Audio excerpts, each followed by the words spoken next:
네, 시장에서는 9월 FOMC 회의를 통해서 기준금리 인하 가능성을 거의 기정사실화하고 있는 상황이죠.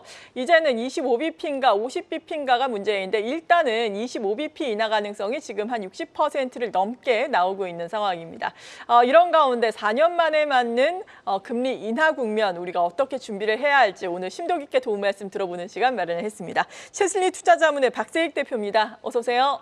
네, 안녕하세요. 네, 일단은 이번 달에는 FOMC가 없고 잭슨홀 미팅이 이 시각 현재 열리고 있는 상황입니다. 우리 시간으로 오늘 밤에는 파월 연준 의장의 연설이 예정돼 있는데 관전 포인트는요? 네, 우리가 2년 전에 22년 8월이었었죠. 그때 잭슨홀 미팅에서 제롬 파월 의장의 아주 짧고 굵은 이 매파 발언 때문에 시장이 이제 폭락했던 그 기억이 있었기 때문에 이번에 잭슨홀 미팅에 대해서도 많은 투자가 분들이 관심을 가지고 긴장을 하고 있는데요. 결론적으로 먼저 말씀드리면 이번에 우리가 오늘 밤에 파월 의장이 0.5%를 정책적으로 인하하겠다와 같은 그런 얘기는 없을 거다라고 보시면 되고요. 하지만 이번에 실업률이 최근에 4.3%까지 올라왔고요. 그리고 페드의 대응이 늦었다. 금리 인하를 또 7월에 했어야 했다 등의 비판의 목소리도 시장에서 지금 흘러나오고 있기 때문에 아마 파월 의장의 입에서는 물가도 연준의 목표대로 2%대로 진입을 하고 있고 고용도 여전히 나쁜 건 아니다. 이 정도 그런 얘기를 할 가능성이 있고요. 하지만 이 통화 정책의 변화에 대한 이 피벗 가능성에 대해서는 어느 정도 언급을 해줄 것이라고 보고 있습니다. 하지만 투자자들이 일부 투자자들이 기대하는 이 0.5% 빅스텝에 대한 힌트는 주지 않을 것으로 보는데요. 그리고 이 빅스텝에 대한 부분을 기대하시는 분들이 많으신데 사실 2001년, 2007년 그리고 2020년 코로나 때 이 빅스텝, 즉 0.5%의 금리 인하를 단행했던 경우에는요.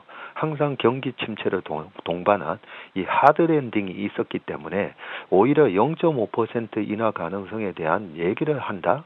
이거는 오히려 시장의 불안을 야기시킬 수 있기 때문에 오늘은 아주 그냥 마일드하게 조용히 이렇게 넘어갈 것이라고 생각합니다. 네, 그러네요. 지금 다시 CME 페드와치 확인을 해보니까 오히려 25bp 인하 가능성이 73.5%까지 훨씬 더 높아져 있는 상황입니다. 그러니까 만약에 빅스텝 인하 가능성을 시사를 한다면은 우리의 경기가 그만큼 안 좋다라는 것을 인정하는 것이기 때문에 시장의 불안감을 더 촉발할 수 있겠다. 이런 의견이신 거죠? 보다 자세하게 설명을 해주신다면요. 네, 맞습니다. 올 초에는 경기 지표가 여러 가지 좋게 나왔을 때는 저한테 우리 하경민 앵커께서 질문하셨던 내용이 이러면 금리 인하가 좀 더 늦어지는 거 아닙니까? 예, 이런 얘기도 많이 물어보셨었는데 저는 오히려 금리 인하를 안 하고 동결되어 있는 구간이 오히려 시장이 좋습니다. 이런 말씀을 드렸고 자, 금리 인하를 이번에 9월 달에 어떻게든 이제 합니다. 하는데 25bp를 인하하느냐, 50bp를 인하하느냐, 이게 굉장히 중요한 이슈이고요. 50bp를 인하했던 경우에는 과거 25년 동안에 보면요, 항상 이 하드랜딩이 왔었습니다. 그러면 최근에 어떤 분들은 이 닷컴 버블이 붕괴됐던 당시랑도 비교하시는 분들도 계시고 한데, 그러면 2001년도에 닷컴 붕괴 당시에서는 페드는 어떤 금리 정책을 썼는지 지금 차트를 보시면요.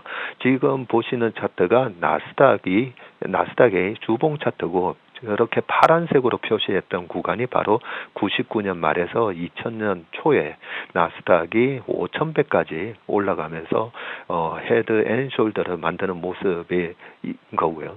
그때 당시에 2001년부터 페드가 전격적으로 금리 인하를 하는데요. 이때 2001년 1월 3일 날 6.5에서 6%로 50bp 빅스텝 인하를 했고요. 1월 31일에도 6에서 5.5, 3월 20일에도 5.5에서 5.0 그런 식으로 빅스텝을 인하를 했었는데 지금 보시는 차트와 같이 나스닥은 급락을 하게 됩니다. 5,100에서 1,100까지 다시 돌아오는데 걸린 시간은 겨우 2년 만에 돌아왔던 걸 알 수가 있기 때문에 빅스텝이 절대 좋은 건 아니다라는 말씀드리고, 또 한 번이 2008년 금융위기, 서프라임 모기지가 야기시켰던 2008년인데요. 그때 당시에서도 2007년도에 보면요, 9월 18일 날, 그때도 희한하게 이번하고 날짜가 똑같은데요. 9월 18일 날 금융위기 징후가 나타나면서 페드가 전격적으로 50bp 인하를 합니다. 5.25에서 4.75로 인하를 하고, 2007년 10월 달 그리고 두 번째 FOMC 회의에서도 그때는 25bp, 그리고 12월 달에 25bp. 그래서 50, 25, 25를 인하를 했었는데 2008년도에 우리가 알다시피 어마어마한 리만 사태를 동반하고 2008년 1월 달에는 베어 스턴스가 망한다, 이런 얘기부터 글로벌 금융위기가 발생을 했었고요. 그리고 최근에 2019년부터 주식시장에 들어오신 분들이 많은데 2020년도에 코로나가 발발했을 때 당시에도 2020년 초, 그때 3월 3일이었었는데요. 그때 페드가 전격적으로 50bp 금리 인하를 단행을 합니다. 물론 2019년 하반기에 최근과 같이 비슷하게 이제 물가가 잡히는 것 같으니까 금리 인하를 25bp씩 3번을 하기는 했었는데요. 그때만 하더라도 장이 그래도 오히려 우상향하면서 올라가던 주가가 2020년 코로나 사태가 심각해진다, 이 부분이 경기에 엄청난 경제에 영향을 줄 것 같다라는 판단이 되면서 페드가 50bp를 단행했던 3월 3일, 그때 당시 금리 인하했기 때문에 아침에 시초가가 상승을 해서 시작했지만 장대 음봉이 나면서 끝나게 됩니다. 그래서 최근에 25년 동안 페드가 50bp 빅스텝을 단행을 한 경우에는 오히려 우리가 도망가야 되는구나라는 신호로 받아들일 가능성이 있고요. 이번 9월 18일 날은 25bp 인하할 가능성이 높다라고 돼 있는데 저는 25bp 인하를 했으면 좋겠습니다.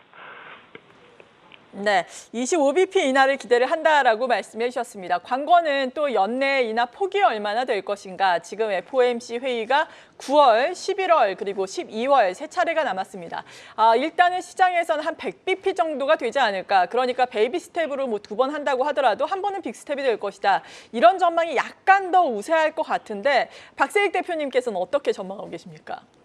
네, 페드와치를 보면 연말까지는 100bp 정도가 인하가 되는 걸로는 나오고 있기 때문에 3번 중에 한 번은 50bp 하는 거 아니냐, 뭐 이렇게는 돼 있지만 일단은 페드와치 이번 9월 달에는 25bp로 돼 있으니까요. 한번 지나가 보고 과연 11월 달에 50bp를 인하를 해야 되는 정도의 그렇게 경기가 안 좋은 상황이 오는지 한번 확인을 할 필요가 있을 것 같습니다.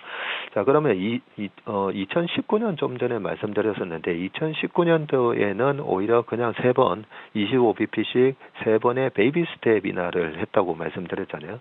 저는 이번 올해 말과 내년 초의 모습이 2019년하고 굉장히 흡사한 모습이 또 진행될 거라고 생각을 하는데요.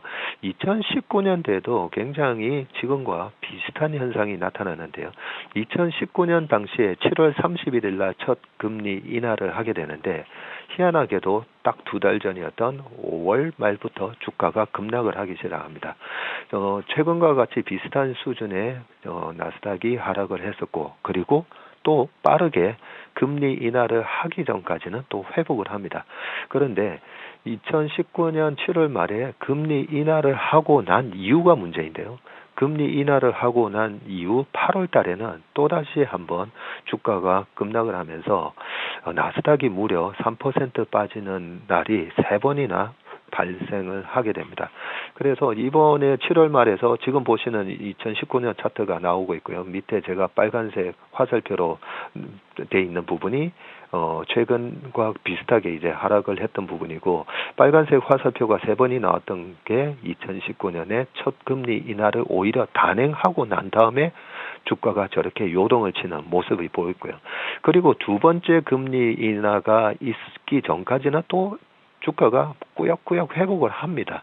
회복을 했다가 또 금리 인하, 두 번째 금리 인하가 단행을 되고 나면 다시 오른쪽에 보시듯이 한 번 더 눌렸다가 그리고 세 번째 금리 인하를 하기 전까지는 전고점을 돌파합니다.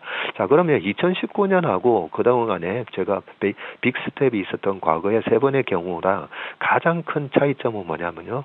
실업률이 급등을 하는 그런 경기 침체가 왔는지 아닌지의 그 차이가 있었고요. 2001년 닷컴 버블이 무너졌을 때 엔론이 무너지고 글로벌닷컴, 이토이즈닷컴, 여러 가지 닷컴 아류작들의 기업이 무너졌었고요. 2007년에서 2008년 갈 때는 베어스턴스라든지 리만 브라더스 그리고 메릴린치, AIG 이런 엄청난 기업들이 망하는 그런 모습이 나왔었기 때문에 구조조정이 필요했던 와중에 대량 실업률이 발생을 했기 때문에 2019년도에는 그런 어떤 큰 기업들이 망하는 이런 일이 없었고요.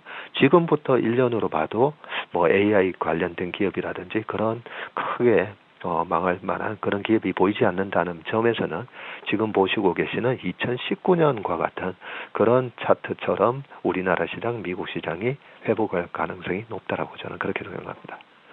네, 이런 가운데 우리나라 같은 경우에는 어제 기준금리를 동결을 했습니다. 아무튼 미국 같은 경우에는 9월부터는 피벗이 시작될 것으로 예상되고 있는 상황. 이에 따른 국내 증시에 미치는 영향은 어떨 것으로 예상하세요? 네, 그 영향에 대해서 좀 간단하게 말씀드리면요. 네. 2001년도에 닷컴 버블이 발생을 했었지만 2001년 1월 3일부터 금리를 이런 시작하고 미국 시장은 안 좋았지만 우리나라 시장이 2001년도에 33%나 올라갔거든요. 그런데 그 33%나 올라갔을 때 가장 많이 오른 섹터는 뭐였나 봤더니 건설 섹터였습니다. 그래서 최근에 금리 인하, 미국의 금리 인하가 시작되고 아니 금통위는 금리를 동결했는데 왜 우리나라 건설주가 움직이지? 예, 이런 부분을 봤을 때는 2001년의 케이스를 보시면 설사 약간 IT 쪽에서의 약간 투자에 대한 소강 상태가 오더라도 약간의 마일드한 경기 침체가 오더라도 금리 인하에 금리에 민감한 업종들은 또 차별화돼서 움직일 수 있기 때문에 최근에 움직이고 있는 건설주라든지 금리에 민감한 항공을 비롯해서 여러 가지 내수 기업들 한번 자세히 보시면 좋을 것 같습니다. 여기까지 들어보겠습니다. 채슬리 투자자문의 박세익 대표였습니다. 고맙습니다.